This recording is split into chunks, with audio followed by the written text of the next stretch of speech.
Oi pessoal, tudo bem? Estamos de volta com nossos vídeos aqui da parte de metrologia, né? E hoje a gente vai estar resolvendo uma questão, né, referente à parte de concurso, né, seleção. Então é bem interessante a referência aqui da análise, né? Então vamos lá. Uma fábrica de peças automotivas está implementando um novo processo de usinagem para produzir eixos metálicos com alta precisão. Esses eixos têm diâmetro nominal de 50 milímetros e uma tolerância de fabricação de mais ou menos 5 centésimos de milímetro. O processo de usinagem utilizado é altamente automatizado e supervisionado por técnicos especializados em gestão da produção.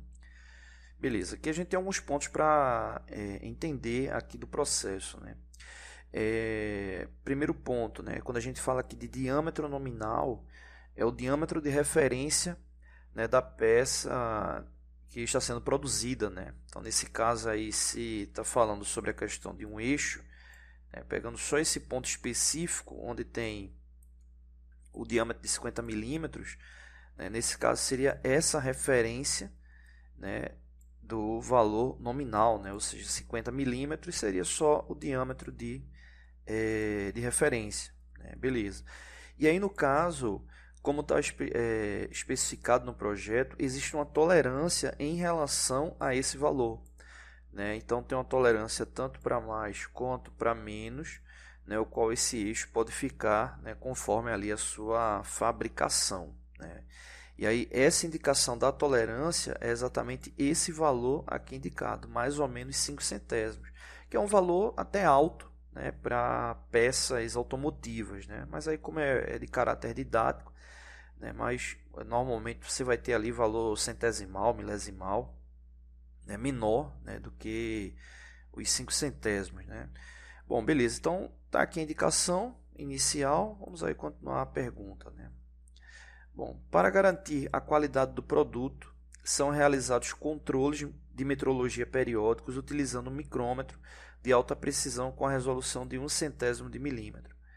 Cada lote da produção é composto por 1.000 peças, 1.000 eixos, né? E a empresa adota um sistema de amostragem em que 10% das peças de cada lote são inspecionadas. Beleza. Durante a inspeção de um lote, foram medidos os diâmetros de 100 eixos, né? 100 eixos amostrados, e os valores obtidos foram registrados conforme tabela abaixo. Então aqui tem a tabela, a gente vai dar uma olhada daqui a pouquinho. Só entender um detalhe, né? Que foram realizada a medição de 100 eixos, ou seja, isso representa 10%, né, da indicação do lote, né? Ou seja, a gente está ali falando aí de 1.000 peças fabricadas, né? E aí, no caso, aqui está a indicação das peças que foram realizadas medições e a frequência, né? Porque aqui a gente tem o resultado das medições, né? Mas aqui tem o total de peças que foram utilizados, né? Então, fazendo a soma aqui dessa frequência, a gente chega aqui aos 100 eixos, né? Então, por exemplo, foram 10 eixos que tiveram 49,95, 15 eixos que tiveram 49,96 e assim sucessivamente, como está informado aqui na tabela. Beleza. Bom, dando continuidade aqui, a empresa considera um lote aprovado se pelo menos 95% dos eixos inspecionados estiverem dentro da tolerância especificada. Com base nessas informações, qual é a decisão correta sobre o lote inspecionado, né? Então, essa parte aqui é bem interessante porque a empresa considera um lote aprovado se pelo menos 95% dos eixos inspecionados estiverem dentro da tolerância especificada. Então quer dizer que é 95% do total dos 100 eixos, né? Ou seja, basicamente, né, dessas 100 peças, 95 tem que estar dentro desse valor ali especificado, né? E aí no caso, até 5, né, ele ficaria até 5 peças fora desse padrão, o lote seria aprovado, mais do que 5 ele ficaria reprovado, né? E aqui tem as indicações. Mas antes da gente fazer essa análise, né, e aí a gente vai deixar na segunda parte, né, é importante a gente analisar aqui o seguinte: essa informação aqui do mais ou menos 5 centésimos, que é isso que vai fazer a referência para a gente poder interpretar a fabricação. Por quê? Se a indicação do diâmetro nominal da peça é 50 milímetros e você tem essa variação de mais ou menos 0,5 centésimos de milímetro, a gente precisa saber a amplitude aqui dessa variação, né? Então a gente teria uma tolerância mínima e teria uma tolerância máxima, né? Então é o que a gente precisa analisar. O mínimo nesse caso aqui seria exatamente, vou colocar aqui, o mínimo seria 50 menos 0,05, ou seja, 49,95. E o máximo seria exatamente 50 mais 5 centésimos. 50 mais 0,05, ou seja, daria 50,05. Então, na prática, qualquer valor que venha variar dentro dessa faixa significa que a peça está dentro da tolerância especificada, ou seja, ela pode variar de 49,95 até no máximo 50,05, incluindo os valores tanto mínimo como máximo. Então, por exemplo, vamos supor que a peça ela tenha ficado com uma das peças foi feita a medição e ela estava lá com 49,99, ou seja, essa peça ela está ela está dentro do padrão especificado. Vamos supor que uma outra peça ela está com 49,942, 49 milímetros, 942 milésimos, ou seja, esse valor é abaixo do mínimo, né? Então, como ele está abaixo do mínimo, significa que ele está fora aqui da especificação, ou seja, seria uma peça falha. Um outro exemplo, vamos supor que a peça ela tivesse 50,065, ou seja, esse valor ele está maior do que 50,05. Então, ele também ficaria fora aqui da especificação. Ou seja, qualquer valor dentro dessa faixa, incluindo os limites mínimo e máximo, significa que a peça está dentro da tolerância correta, tá bom? Então, no próximo vídeo, a gente faz a análise final aí para fechar essa questão, tá bom? Valeu! Oi pessoal, tudo bem? Estamos de volta com nossos vídeos aqui da parte de meteorologia, né? A segunda parte, né, desse vídeo referente à análise dessa questão. No último vídeo a gente trabalhou aí a parte do enunciado, algumas informações ali do enunciado, e agora a gente vai para a análise final, né? Então, resumindo, né, o objetivo é exatamente fazer a análise de um lote de peças, né? Tem aqui a frequência das peças conforme seus valores encontrados reais, né? São 100 peças. E aí vamos aqui para a análise final aqui da pergunta, né? A empresa considera um lote aprovado se pelo menos 95% dos eixos inspecionados estiverem dentro da tolerância especificada. Com base nas informações, qual é a decisão correta sobre o lote inspecionado? Então, antes da gente seguir para as alternativas, a gente já fez no último vídeo a análise geral ali da tolerância, né? O quanto é que ele poderia ter de mínimo e de máximo, né? Para quem não viu o vídeo, vai aparecer aí no final o card dele. E aqui dá para a gente ter uma interpretação, né, já da análise. Ou seja, o primeiro ponto a ser analisado é isso aqui. Tem algum desses valores que é fora daquela faixa que a gente analisou, já que a tolerância é de mais ou menos 5 centésimos de milímetro, né? A gente sabe que ele pode variar de 49,95 até 50,05. Então, ó, vamos lá. 49,95, que representa um total de 10 peças que tem esse valor, tá ok, né? Ou seja, essas peças aqui elas estão dentro da especificação porque elas estão ali exatamente no mínimo, mas está dentro da faixa de tolerância. O segundo valor, 49,96, também está dentro dessa faixa aqui de tolerância, né? Ou seja, qualquer valor entre 49,95 até 50,05 é considerado correto, inclusive o valor mínimo e o valor máximo, como a gente viu agora há pouco. Então, 49,96 também está ok, referente aqui à interpretação. 49,97 também está dentro da especificação. 49,98 também está dentro dessa especificação. 49,99 também está dentro dessa especificação. 50 também está dentro dessa especificação, e vale até ressaltar um detalhe sobre esse valor de 50 milímetros. E 50,01 também está dentro do valor especificado, ou seja, todas as peças, as 100 peças dessa amostragem estão corretas, né? Estão dentro dessa margem, né? E vamos supor que tivesse uma peça com 50,06, ou seja, essa peça estaria fora. Uma peça com 49,94, ela estaria fora, ou seja, qualquer valor menor do que 49,95 ou maior do que 50,05 estaria fora. Agora aqui tem um detalhe interessante. Esse valor aqui, 50 milímetros, assim como os outros, também está dentro da tolerância, mas esse aqui tem um detalhe importante, porque esse valor ele é o mais confiável. Por que o mais confiável? Porque ele está exatamente no centro desse intervalo, ou seja, seria o valor central. Então, se você pegar 49,95, somar com 50,05, que vai dar 100 a soma, e dividir por 2, vai encontrar exatamente 50 milímetros como valor central, ou seja, esse é o valor mais confiável.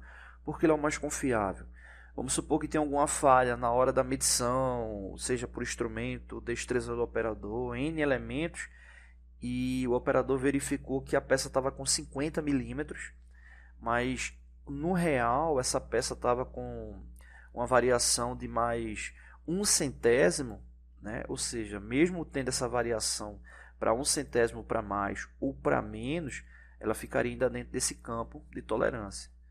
É diferente, por exemplo, desse lote aqui, dessa parte que tem 10 peças com 49,95. Qualquer variação de erro metrológico, ela já ficaria fora, porque ela ficaria abaixo de 49,95. Claro que ela poderia ter um desvio para mais, né? Ok, ela continuaria dentro ali do valor da faixa de tolerância, mas ela poderia ter para menos, e aí ela teria uma chance maior de ficar fora da identificação. Então, esse aqui seria o valor mais confiável. Então aqui a gente tem essa interpretação geral da tabela, e agora a gente vai para as alternativas. Dá um zoom aqui, pronto. Então, alternativa A, o lote é aprovado porque todos os eixos inspecionados estão dentro da sua tolerância especificada, correto. O lote é reprovado porque mais de 5% dos eixos inspecionados estão fora da tolerância, errado, essa daqui não tem nenhuma peça fora da tolerância.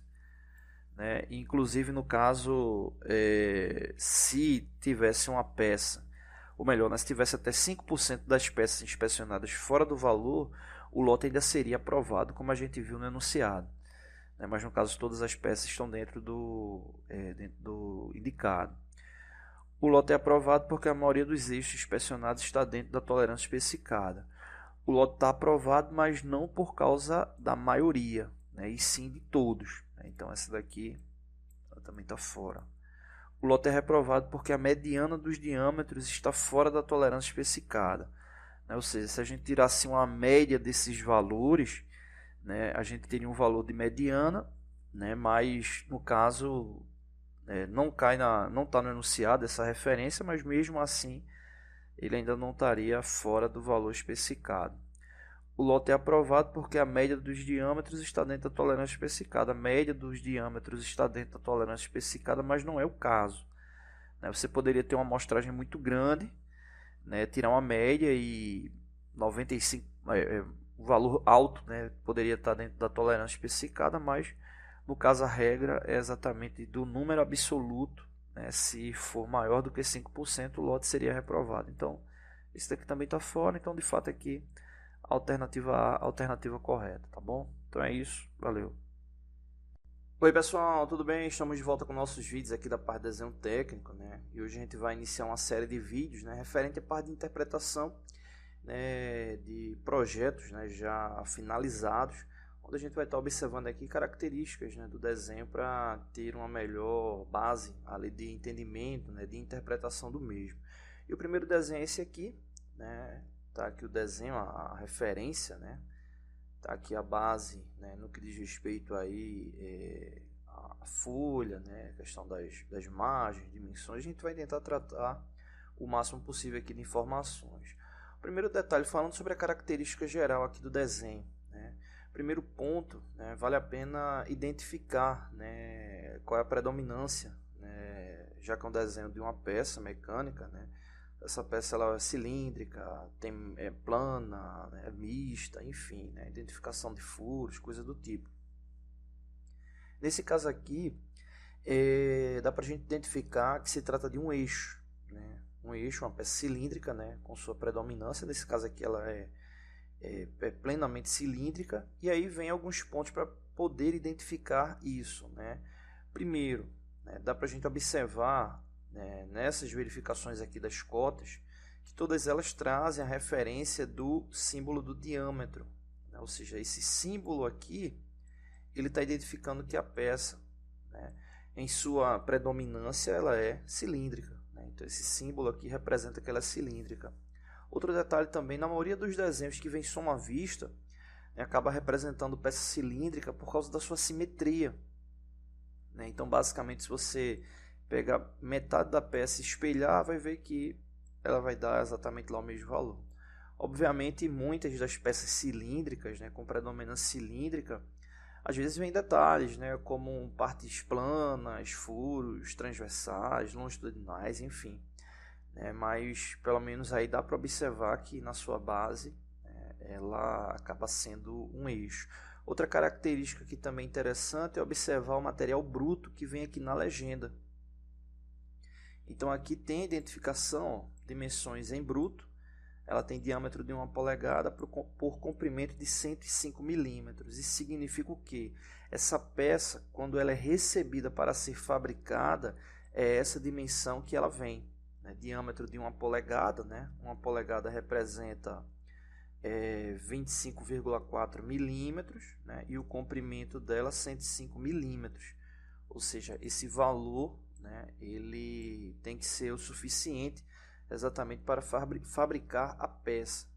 Se a gente for observar, né, por exemplo, aqui o maior diâmetro da peça ela já finalizada está aqui, ó, 23 milímetros, né, ou seja, menor 2,4 milímetros do que o diâmetro bruto, indicando que pela parte do diâmetro dá para fabricar a peça tranquilamente. E aqui no comprimento também 102 milímetros, né? Ou seja, ela vem com 105 milímetros, e no final da fabricação, já que a gente está falando muito provavelmente de um processo de usinagem, ou seja, remoção de material para chegar à conformação final, ela acaba tendo aí essa referência de comprimento que indica que dá para fabricar a peça. Outra característica que também para identificar que ela é cilíndrica, né, isso não é obrigatório, né, mas aqui tem a referência, né, mostra que em alguma parte específica da rugosidade, a característica do processo tem que ser o torneamento, né? E o torneamento ele é muito conhecido exatamente por fabricação, né, de peças cilíndricas. Obviamente o torneamento não serve só para peças cilíndricas, né, faz N geometrias de peças, mas na sua maioria acaba sendo peça cilíndrica, né, já que o torneamento é um processo de fabricação que atua por revolução, né, ou seja, a peça gira para que ela venha a ser fabricada, né? Mas repetindo, né, ele não é exclusivo para peça cilíndrica, né, ele serve aí para qualquer formato de peça praticamente. Então, essas características aqui dá a referência ali do eixo, mas a principal realmente está ligada a esse símbolo, né, indicando lá diâmetro, né, indicando diâmetro aí no contexto da peça, tá bom? Então aí fica como primeira observação aqui desse desenho da característica aqui da peça cilíndrica, tá bom? No próximo vídeo a gente vai analisar as cotas aqui do desenho, questão de tolerância, tá bom? Valeu!